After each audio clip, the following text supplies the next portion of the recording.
Sorry, you just had me itch my head. I forgot I was recording right away. Um, Thank you so much for being here. Now we're going to dive right in. I've been in so many conversations with business owners in the past few weeks talking about how they are being very intentional with the way that they are spending 2023.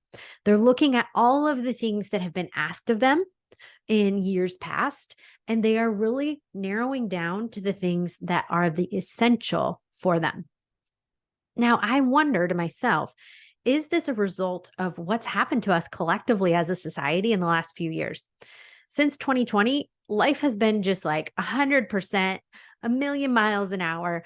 And even after some of these things have gone back to quote unquote real life, I feel like we are still dealing with some of the after effects of what took place.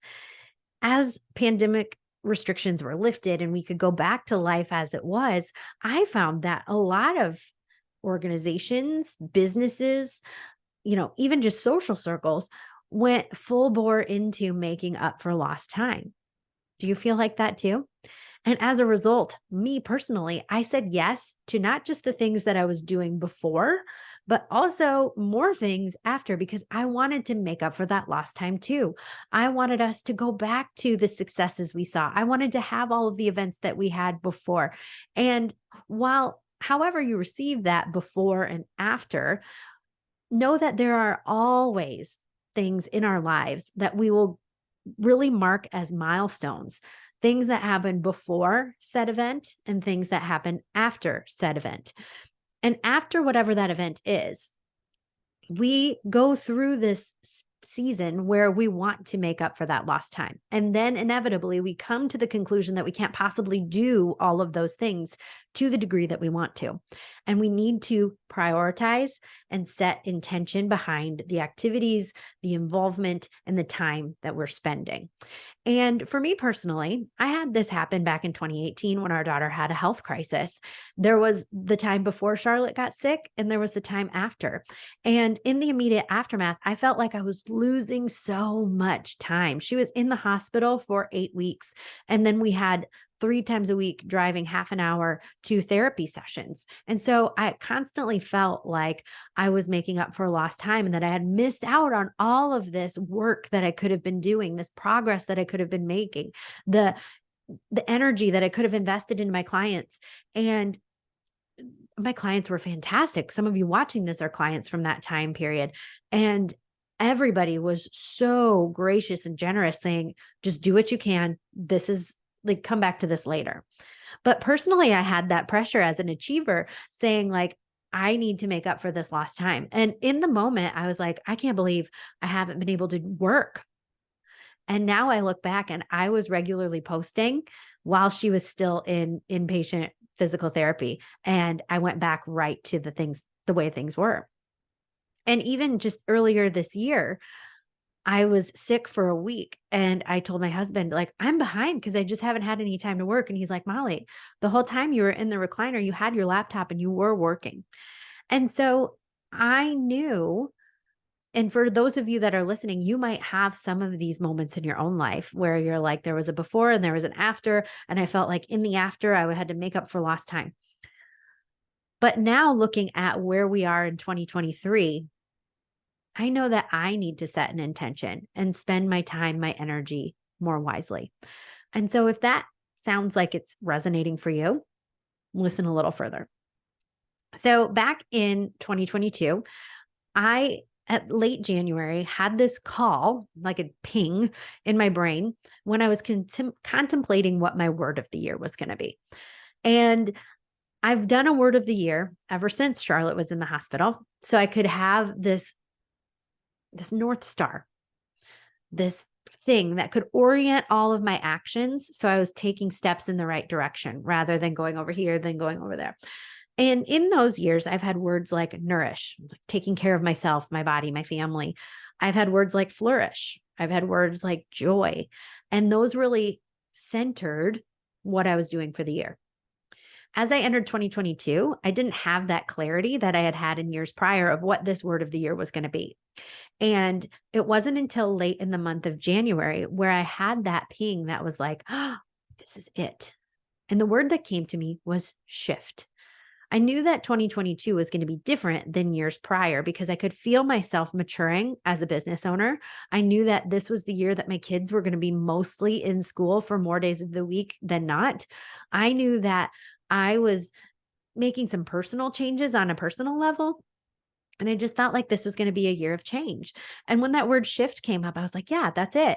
And throughout the year, I'd see that word show up. And maybe I was now knowing about how the brain works a little bit more. I know that that's like a specific part of your brain where you're thinking actively about something and then you'll notice it more. For example, like if you ever bought a white SUV and you're like, oh my gosh, nobody else has this white GMC Yukon Denali. And then in that same week, 3 of your friends buy one and you see a couple other people in town have one too. And like literally that has happened. But also like, even if that specific situation hasn't happened to you, I'm sure that you've thought about buying a red truck or a black motorcycle. And all of a sudden you see those everywhere. That's an actual part of your brain that is noticing that. And it's making it appear and more recognizable because you're thinking about it more. So I didn't know if that was the reason the word shift was showing up for me so much, but I could see it. And it was kind of like my signal that whatever was showing me that word shift was something I needed to dig into a little bit further. And towards the end of last year, I learned that shift could also be something that not only I internalized and used, but I could share it as a model for others. And so I came up with this acronym shift that I've walked clients through in a one-on-one capacity so that we could take them wherever they're feeling like all this mixed up, like they have all of these ideas, but they know that they need to dig into that one thing. They know that they need to find out what is going to be that next direction, and shift can help with that. So if you're in this season where you're like, I have all of these things, or I know I need to set intention this year, try this model on for size. Number 1, S, is self-awareness. So what do you, looking at your calendar, do with the time that you are given each day, each week, each month? I want you to look at that calendar and really get clear on what are the things that only you can do. What are the things on that calendar that truly do light you up? What are the things that give you energy? And what are those things that served for a season, but maybe it's time to let go? What are those things that you feel drained and dreadful about as you see it getting closer and closer and closer on the calendar? How I want you to also tune into self-awareness is through your body. Now, even just saying like, what is that date on the calendar that you're dreading? Like my stomach, I can feel my stomach tense up. And that's something that has followed me throughout my life. Like I always get a nervous belly when I think about something that I don't really want to do. And for like our heads, they might tell us all the reasons that we should do something, but our bodies will keep the score, and we'll start to feel our shoulders come closer to our ears, or we'll feel that belly tension, or maybe we'll feel our breath quicken and shallow, or we'll feel our heart rate increase.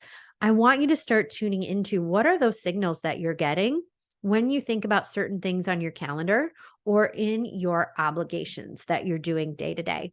That self-awareness will help you really start to understand where you need to focus your energy more and what you need to let go of. And I also feel like self-awareness is something that, like, not just in those regards, but I remember a time when I was working with Erica at Sweat Inspire Sisterhood, and she really helped me understand nutrition and how your body is supposed to feel when you're fueling it adequately. And all of us have a different system, but Erica focuses on the percentage of consumption of like fats, proteins, and carbs.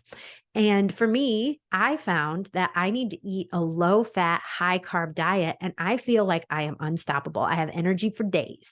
And then when I notice I eat maybe too much fats, not that there's like a bad amount, but like for my body, I can tell when I've had too much ice cream or I've had too much like hamburger, because I've had a larger fat percentage in my diet, I start to feel sluggish. I don't want to get out of bed. My brain doesn't quite function, and different people have different percentages, but that is also a self-awareness tool, because when you can get your nutrition in check, like that can also just like really alleviate a lot of things that you might be feeling in your life too. So self-awareness is first.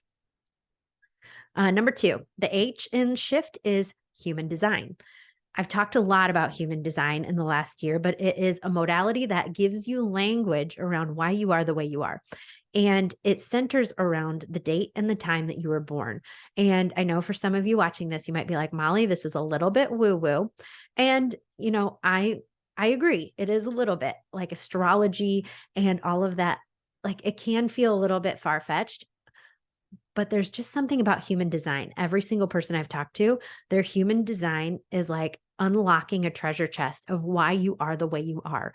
And they're like, I never knew why I was bad with a schedule. I never knew why I preferred this over that. I never knew why this was a challenge and a roadblock for me over and over and over again. But your human design helps you really understand where your gifts are, where your struggles are, and how you can build your life to use those and use that knowledge in a way that helps you the most. So, for example, my human design is a manifester. I learned that in June, or maybe even a little bit earlier than that. But as a manifester, my gift is to get ideas and then share them. And for a long time, I gave myself so much headache and shame by saying, like, why can I start things? Why is it so easy for me to hear somebody's problem and know the answer to it? But I have a hard time seeing that through all the way to the end. I have a lot of motivation at the beginning, and then I'm ready to hand it off to someone else who is good at seeing it through. And I gave myself such a hard time about that, but I came to find out that as a manifester, that is my job. My job is to innovate. My job is to make sense of things. My job is to take what you've got going on and give you the next clear step. My job isn't always to take every single idea and execute it. My job is to just have the idea and talk about it. And for different people who have different human design characteristics and traits, they see the world differently. Their gifts are different than mine and they're different than yours. But human design is a great tool to let us know and clue us into those spaces and places in our life where we have those gifts, where we can pursue more, and where we can cut back and give ourselves a little credit because we were never meant to have that anyway. So human design is number two.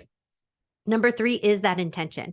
It's taking the self-awareness. It's taking the human design. It's looking at everything that we've got on our plate and saying, these are the things I choose to see forward. This is where I want to put my time and energy. It's not 5 things. It's 1 or 2.